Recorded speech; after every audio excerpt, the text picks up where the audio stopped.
Welcome to the MGLMix gamers. On a busy week, we've had Street Fighter V, Batman Arkham Knight, and DLC for Shadow of Mordor all in the news. We've had an official review of the Order 1886 and Blackguards 2, and we've got more on Dying Light ahead of the re-release. We've also got the MGLMix podcast with an exclusive interview from Dying Light, so make sure you check that out. But following the official review, me and Dave talk a bit of the Order 1886. Welcome, Dave. We're both fresh off the finishing of the Order 1886. How are you doing, and how did you feel about the game? I'm doing good, man. To be perfectly honest, I've normally asked how you are, but I know we need to keep rolling with the video. So, the Order 1886, right? So we both know that we've got some mixed feelings about the game, like the vast majority of the internet.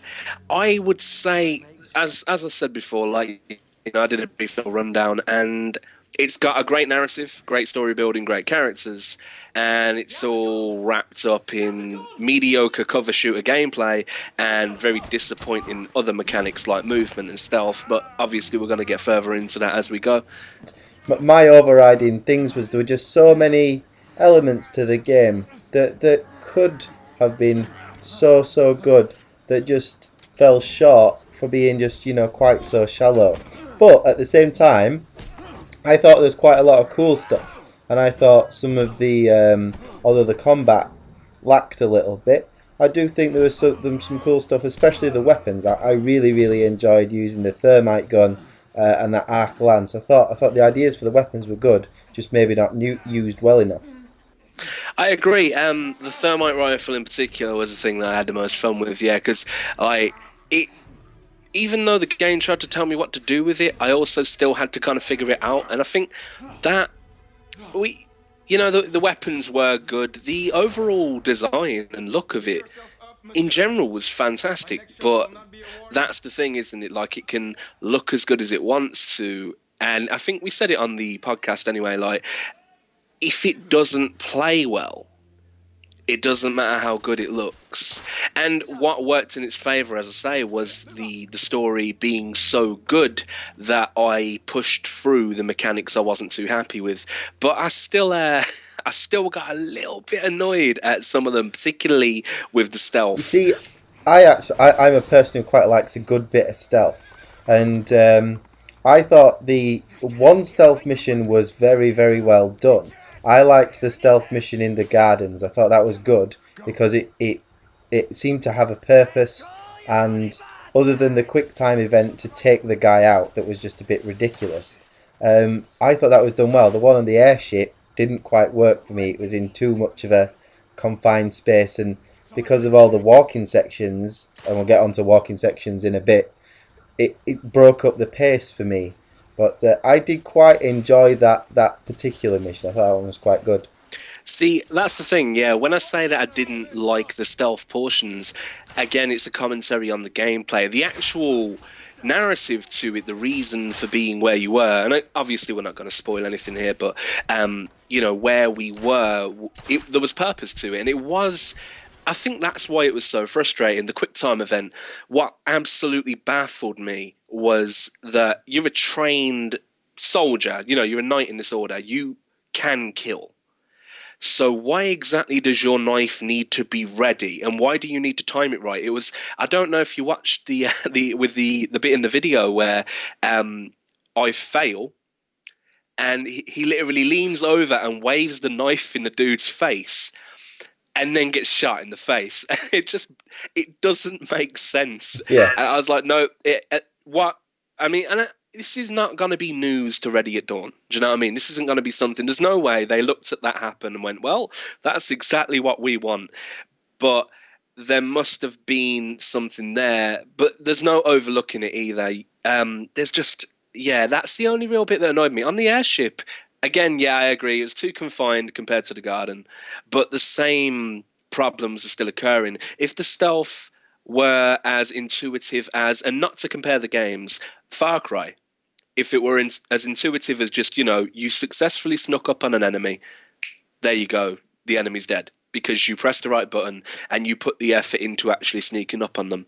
That's how that should work. For a game in this new generation to not have such a basic mechanic that's been happening since Metal Gear Solid, that that was bothersome to me, and that's just a criticism to levy at a game that I really wanted to enjoy, and I did.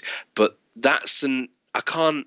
I'd need someone to explain that mechanic to me. Do you know what I mean? I'd need someone at Reddit Dawn to go, well, this is why that happened, because otherwise, there's just no excuse for it. It really was a case of not making sense, and some of the other QuickTime events didn't either. But that one in particular, because the thing was, it was also like a little shot from a pistol when only a couple of scenes ago I'd like taken a sniper rifle round to my body, just rolled over, drank a bit of black water, and been fine. So the whole premise of that just made no sense with the entire game. However, to give the game its credit, I thought the latter, shall we say, third of the game was actually really, really entertaining. I think the Order's first problem, there's a few of them, but it doesn't make a very exciting, warming first impression. But if you stick with it, the latter portion of the game, again, avoiding spoilers, the section where you go into the docks underneath, and you go into the warehouse, and there's some crazy shit going on in the warehouse, and you go in there, you really, really do start to get embroiled in this really cool story with some more action and more of the bits that you kind of were hoping from the start of the game. I'll agree, and that's the thing with what we're talking about here, is there is a lot to say that is negative about the Order, and at the same time there's a lot on the other end of the spectrum to say that's positive. And as you say, yeah, the docks in particular were that was the bit where I felt the game started to pick up pace. But before that, even in terms of narrative, I enjoyed the whole narrative. I know you had we discussed it before, and you'd had some difficulties with it, and it just wasn't gripping you at the time. And for me, though, I was right in there straight away with Galahad. I was like, I believe in this guy already. He's got a good sense of, he's got a good moral compass. He's got a good team around him, and I really related to him on the level of, yes, this is a hero in a game. Do you know what I mean? This is a character that I want to play as. But again, I didn't want to play the game. That was the thing. That's the worst part about it, was like I wanted to want to play it. Do you get where I'm coming from? But it kept doing something. And again, as beautiful as the game is, excuse me for clearing my throat there, it forces it down your throat. It really does. And you'd think maybe just at the beginning when it makes you look at things. But no, that carries on throughout the game. Eventually, you pick up something else with your left hand, and it goes, look how pretty I am. Look at me. I'm so textured and detailed. Look at me. And you're like, and it won't let you move on until you've looked around it a little bit. And I'm like, no, don't. I appreciate this world already. Stop forcing me to look at it. And if you stop doing that, I will voluntarily love the look of this game. But because they were so obsessed with it, and it kind of gave me, coupled with their defensive statement, a couple of days before release for us, I think it was, where there was commentaries about it being too short, which is not a problem for it at all. I don't think the length of the game is at all an issue. I think that the content at times, the gameplay mechanics were the problem. And I do feel it felt very much like an insecure, good-looking person. It constantly screamed at you, look at me on the surface, please, but don't look too deeply because I don't have much else to offer yet. Like, that's how the game spoke to me. And I was like, because it made that so prevalent, it fell short because of that. It forced itself into a corner where I was like, well, if all you've got for me is visuals, because that's all you keep trying to show me. It was that shallowness that got to me as well. I thought the characters and the voice acting, the way that the motion captured the faces, thought that was excellent. That was all really, really good. And I did enjoy the story in the end. I did get to grips with it. My issue was two things. One, my sense of urgency in a third-person shooter. I need a sense of urgency. I want to feel like I feel in Uncharted. I want to feel like I feel in The Last of Us. I want to feel like I've got to do this now, or something bad's going to happen. and the walking sections just completely wrecked that. 1 minute I'm chasing someone down as fast as anything, then I'm walking a bit, rolling an object around in my hand like you say, and then I'm sprinting again because the game said it's time to sprint, and everything just didn't quite work there for me. The option for jogging should have been there in the sections where you were just kind of around in the world. And the thing is, you're around in this world that's beautiful, like you say, and there isn't actually anything optional to do. I'm always being forced down the story, the main story, which is good, but there's no richness, there's no depth. And I think, listening to what they've said, that there was a lot of suggestions for this, but when you look at it, they're in 19th century London. It's a steampunk universe with its own history and all these kind of things that they could draw on, both from real life and from fantasy, that they just really ignored, that should have been in the game for me. It should have had a subplot going on. It should have had something where early on in the game someone approached you and said, hey, I know you've got this conspiracy thing going on now, but would you like to look at this case that the police are investigating? And throughout the game you get clues. I remember a scene in a mental asylum, and there were all these doors with like blood splattered walls, and everything looked amazing. There were all these doors to like asylum chambers where mental patients have been, and there was nothing in any room, not one thing in the room. I opened like a little door openy thingy bobber, I don't know what to call it, I'll edit this bit out. You open like a visor thing to look into the door, and there's a crazy guy in the corner, and I looked at him for like 20-30 seconds. He didn't do anything, he didn't say anything. Galahad didn't say anything about the fact he was there. He didn't turn into a werewolf and try and eat me. Nothing happened, and it just kept falling flat at this, okay, let's just go back down the main path of the story again and just carry on.